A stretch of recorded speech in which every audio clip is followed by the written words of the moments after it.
Nobles Chapel family. This is Brittany. Hope you're doing well today. As most of you know, Chase and I have proposed some pretty significant changes to our overall committee and leadership structure. These changes were approved to go before the church for discussion in the October conference.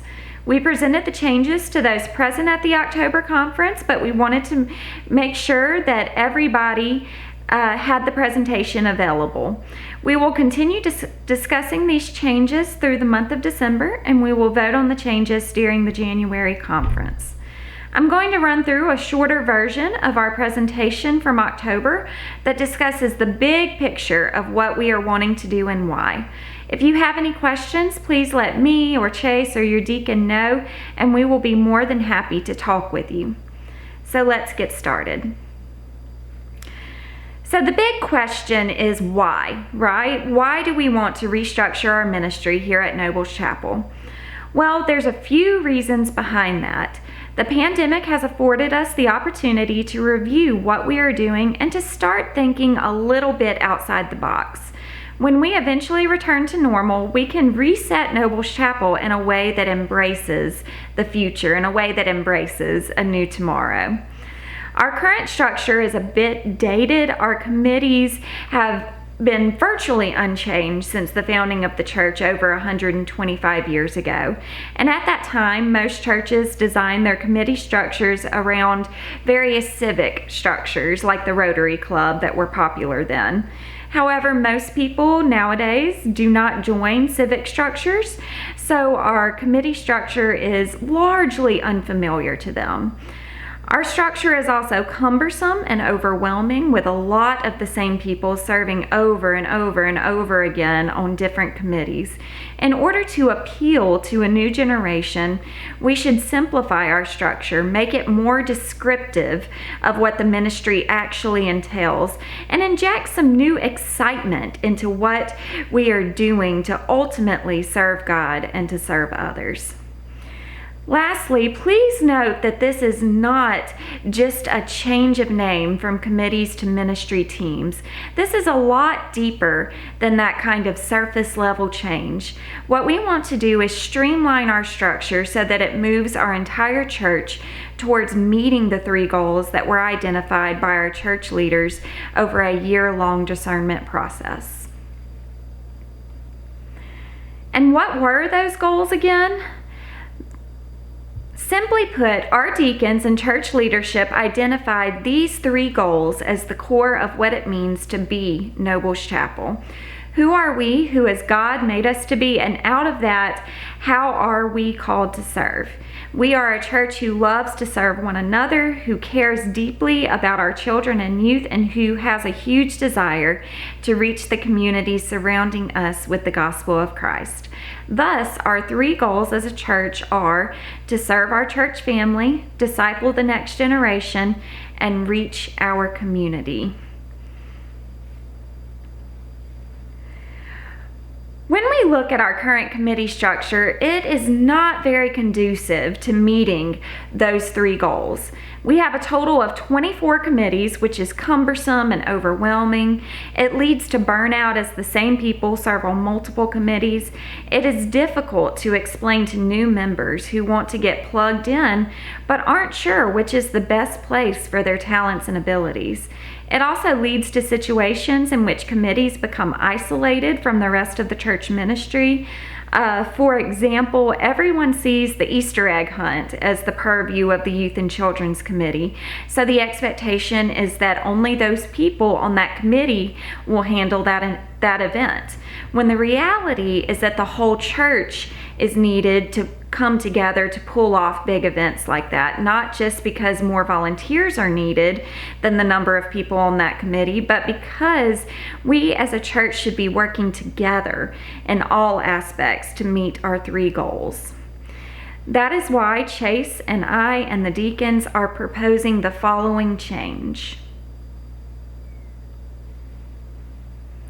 We would like to move from 24 committees to 3. Our 3 new committees will be directly tied to our 3 goals as a church.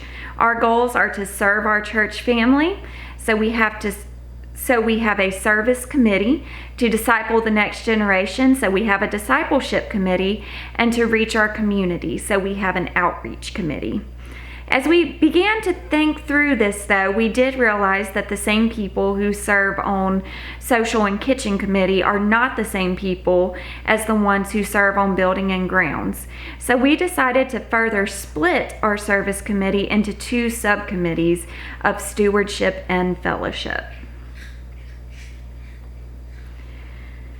So I know that's a pretty huge shift, and you're probably wondering how that is going to work out practically.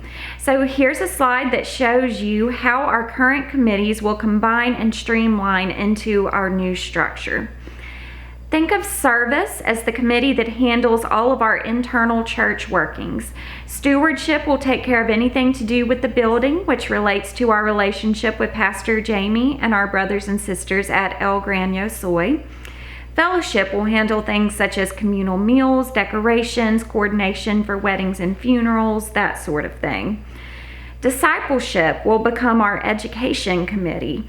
This will include our home place leaders, our Sunday school teachers, and the worship team, as well as the Pauline Circle, which does both discipleship and some mission-related things as well.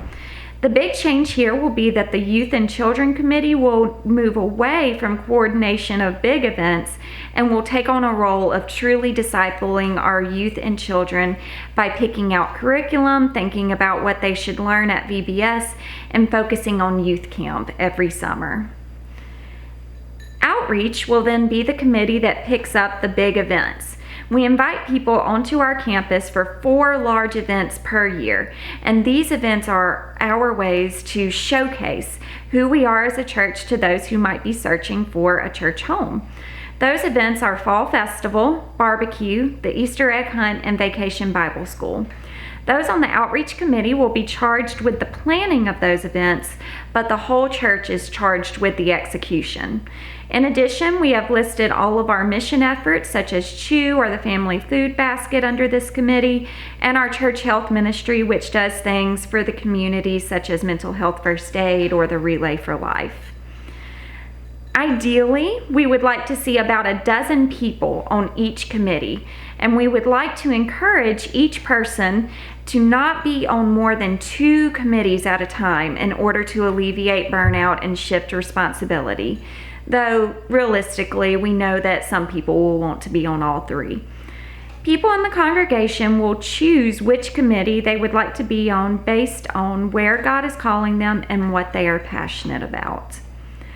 Note that these committees will be in charge of planning and coordination. The whole church should be involved in actually making an event or ministry happen, whether it's a church cleanup day or Vacation Bible School or the barbecue. So if you want to chop meat for the barbecue, you don't necessarily have to be on the outreach committee.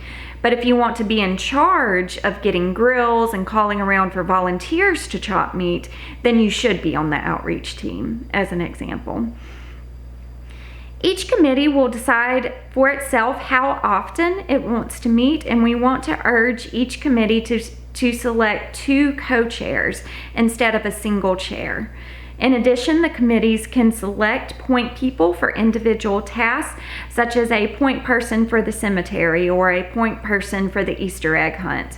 Our goal is that the work would be manageable for each person's time and busy calendar, and that the work of the church would become more about calling and more about loving and serving other people and not about stress.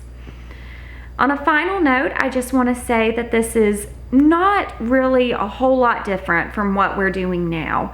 If we don't have enough people on the homecoming committee, for instance, to make homecoming happen, Teresa calls around and gets volunteers, and we make it happen. All this does is put our volunteers into 4 big pools instead of 24 small pools, which will make for more effective communication and less burnout. So what do we hope to see happen? We hope to see an increased understanding of what we do at Nobles Chapel and an easiness in explaining to new members about involvement. We hope to see increased involvement with people of all generations, not just our older generations. We hope to see some burnout relief for sure, some shifting of responsibility. We hope to see an increased ability to continue to grow and to maintain the structure better as we grow. And lastly, we do hope to see less meetings. We really want to do less meetings, more productive discussion at meetings, make it where some of our meetings can happen just via email, those sort of things. So that concludes our presentation. We will vote on this in our January conference. If you have questions, please let Brittany or Chase or one of your deacons know. And thank you for your time. You all have a great day. Bye-bye.